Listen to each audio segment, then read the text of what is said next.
Right, we are starting recording. Here we go, here we go, here we go. All right, let's go back to where we were, which happens to be right here. No matter where you go, there you are. Okay, I think I'm not presenting what I intended to present. One sec. Let's present.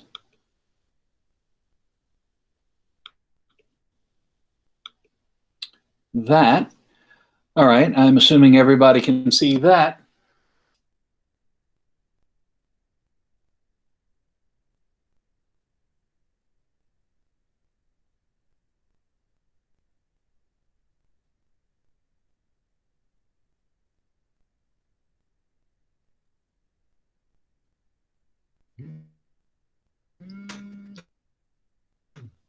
So we've talked through a considerable amount of that the little particles, cells of an individual, are multiple forms called alleles.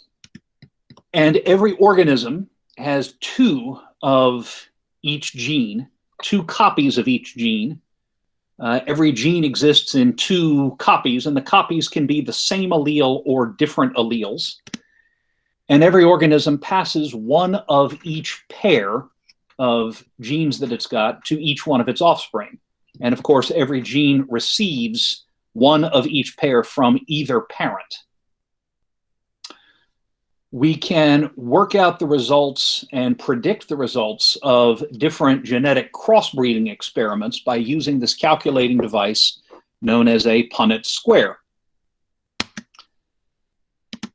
The last thing I want to do is take you on a tour of how we can expand this to looking at more than one gene at a time. And it goes a little something like this. Or it will once I'm done with the sophisticated computer animation. Let's say we have a plant with yellow peas that are smooth. And we have a plant with green peas that are wrinkled. Well, it turns out that Mendel had already done experiments that showed that yellow was dominant to green and smooth was dominant to wrinkled. So he'd already done experiments just like the ones that we saw for flower color and establishing which of those two traits were dominant and which were recessive. Okay, so here are the genotypes.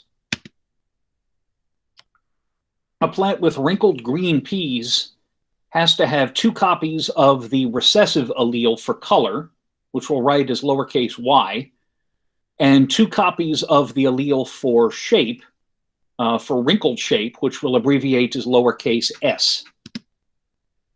By the same token, if we start out with a true breeding yellow and smooth pea that looks like this, we'll start with a plant with two copies of the big Y allele for yellow flower seed color, not flower, seed color, and two copies of the dominant allele for smooth shape of the peas. So one genotype is big Y, big S, and one genotype is little y, little s, little s. All right, if you cross these, remember that each parent passes on one of each pair, but not both, at least not normally. So the wrinkled and green parent can pass on one of its little y alleles and one of its little s alleles. And the yellow and smooth parent can pass on one of its y's and one of its s's. They can't pass on two of a kind. So none of these plants can pass on big Y, or little y. They each pass on one of the Y's and one of their S's. So if we fill in the Punnett square, it looks like this. And it's not a very interesting Punnett square because you move that capital Y and capital S down every column and a little y and a little s across every row, and you end up with all of your plants having two copies of you end up with all plants having one allele for yellow color and one allele for green color. That's big Y, little y, and one allele for smooth P and one allele for wrinkled P, which we write as big S, little s. And by the way, when we fill these in, it's much easier to read if you sort the letters. So instead of writing big Y, big S, little s, we write big Y, little y, we group the Y's, and then big S, little s, and we group the S's. And so that's what we get. All of our offspring will be heterozygous for both genes. For both genes, each one will have one copy of the dominant and one copy of the recessive, and they'll all have the phenotype smooth yellow peas, right? Remember, the phenotype is the physical trait that they've got. So the physical trait is going to be they make peas that are smooth and yellow. Okay, things get a little more fun if you were to take two of these and crossbreed them with each other. So each of these parents has the genotype big Y, big S, little s. Now we have to do some thinking. Each one of these parents can contribute one of each pair that it has, and there are 4 ways to do that. Each parent can pass on big Y and big S, or big Y and little s, or little y and big S, or little y, little s. Now, think about this. You already probably have distant memories of this from high school algebra. If you remember how to multiply binomials, right? How do you multiply x plus 1 times x plus 4, right? You multiply the first, and then the outer, and then the inner, and then the last terms. Yes? Same thing here. You can take the first ones of each pair of alleles, big Y, big S, or the outers, big Y and little s, or the inners, little y and big S, or the last, little y and little s. So you can use the FOIL method. I'm assuming everybody had that in 8th grade or high school algebra and remembers the FOIL method. Well, it works here as well. So each of these parents can pass on either big Y, big S, or big Y, little s, or little y, big S, or little y, little s. Parents can't pass on big Y, little y, and not pass on an S allele.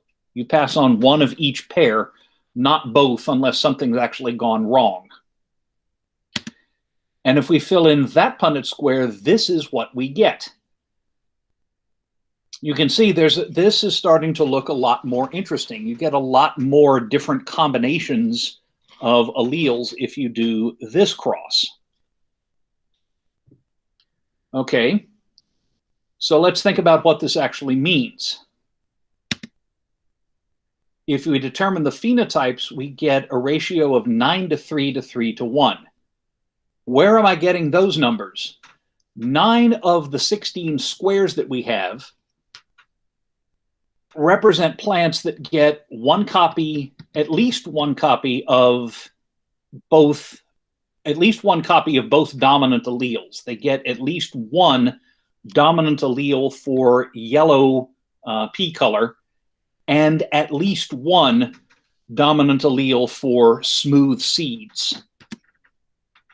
And there they are. See, I can even animate it for you. There's that sophisticated computer animation again that we're so good at. Ooh, ah. So those are the 9 that have at least one dominant allele for both genes. And so they're going to look yellow and smooth. And if you count them, you find that there's 9. So 9 out of 16, which works out to 56 and change %. What, 56.25, I think. 56, close enough. 9 out of 16 offspring, a little bit more than half, are going to show both dominant traits. They will look yellow and smooth. 3 of them are going to get at least one copy of the dominant allele for yellow, but they will be homozygous recessive for P shape, and they will look yellow and wrinkled. And there they are. Those are yellow wrinkled Ps. I intensified the color a little bit, but that's what they look like.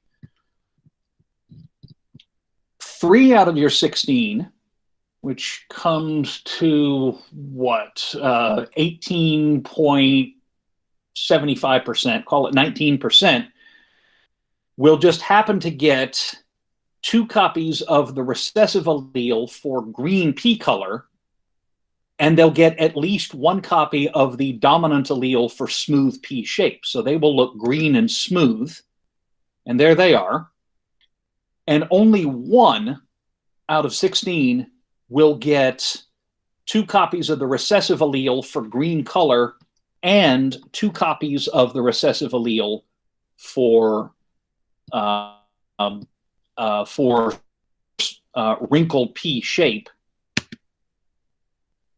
So 9 out of 16 of your plants are going to look yellow, or will have yellow and smooth Ps. 3 out of 16 will have yellow and wrinkled Ps. 3 out of 16 will have smooth green Ps. And 1 out of 16 will have green and wrinkled Ps. Okay, that's, by the way, is what we call a dihybrid cross. And Mendel announced his findings in 1865, published them in 1866. And if you really want to, there's a website that has his original paper.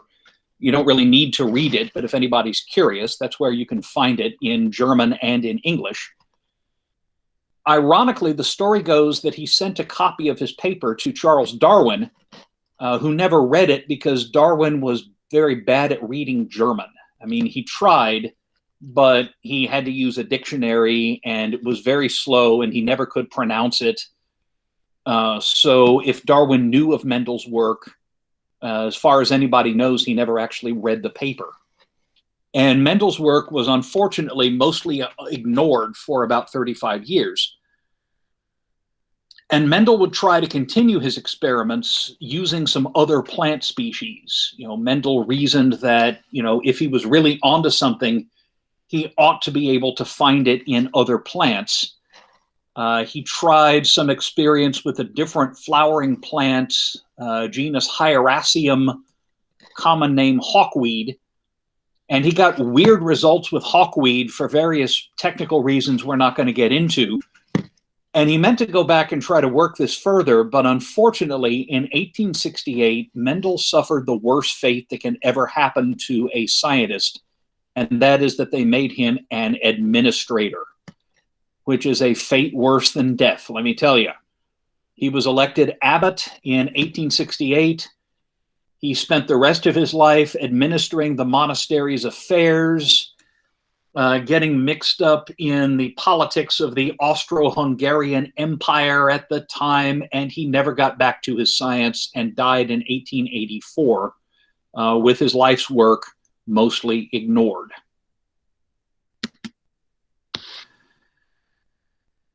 It didn't get rediscovered until a Dutch guy named Hugo de Vries came along, and he was also interested in heredity, and he did some breeding experiments with a different flower, the evening primrose. This is what this plant looks like, Enothera lamarckiana.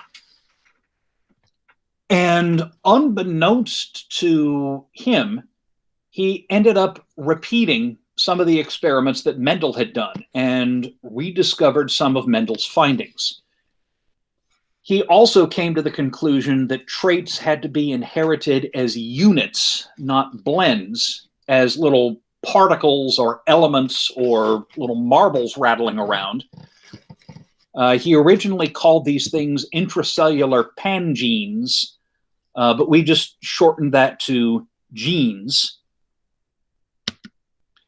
And then in 1900, de Vries and a couple of other scientists, independently of each other, two guys named Carl Carens and Hugo Czermak rediscovered Mendel's original work, found it gathering dust in some library, blew the dust off, and realized what Mendel had done, and realized that they had, unbeknownst to each other, and certainly unbeknownst to Mendel, who was dead by this time, they had confirmed Mendel's results. And experiments with lots of other plants and with animals soon followed, and they soon revealed that Mendel's basic laws of heredity applied to virtually all eukaryotes, and that included humans as well. That's why you need to know about peas. I'm not going to ask you exam questions about peas. Not that necessary to know unless you want to become a pea farmer or something like that. Peas are maybe not that interesting. What's important about peas is that the basic laws that apply to working out the odds of a pea plant having purple or white flowers are the same as the laws that apply to working out what are the odds that your baby, Mr. and Mrs. Smith, is going to be born with cystic fibrosis or Tay-Sachs syndrome or something potentially devastating like that. When I was in grad school, when I was an undergrad, I'd fallen painfully in love, as is only possible when you're 20, with a very female person who was very sweet and very nice and put up with me mostly. And when I went to grad school, she went off to med school. And I remember hopping on a Greyhound bus and going north from Berkeley, California, all the way up to Portland, Oregon, to see what our status was. And, well, it wasn't great. So I came home and, well, water under the bridge. She's gone on to a really great career, and I hope she's happy. And anyway, sorry. I did get to sit on her med school classes, and that just happened to be a class in human genetics. And there is an entire field called genetic counseling, which is exactly this, where you advise people who have a family history of some, undesirable genetic trait or genetic disease. What are the odds that they've got it, and what are the odds that any children that they have are going to have it? And they actually brought in someone with a family history of a very serious human disease called Huntington's disease. And the students had to interview her and take her family history and work out what were the probabilities that she would come down with this disease and what were the chances that her kids would come down with it. So yeah, you don't have to care about peas, but the same basic rules apply to humans. This is serious as a heart attack stuff. This is something I hope you never have to deal with personally, but it's something that many people do. All right. By the power vested in me by the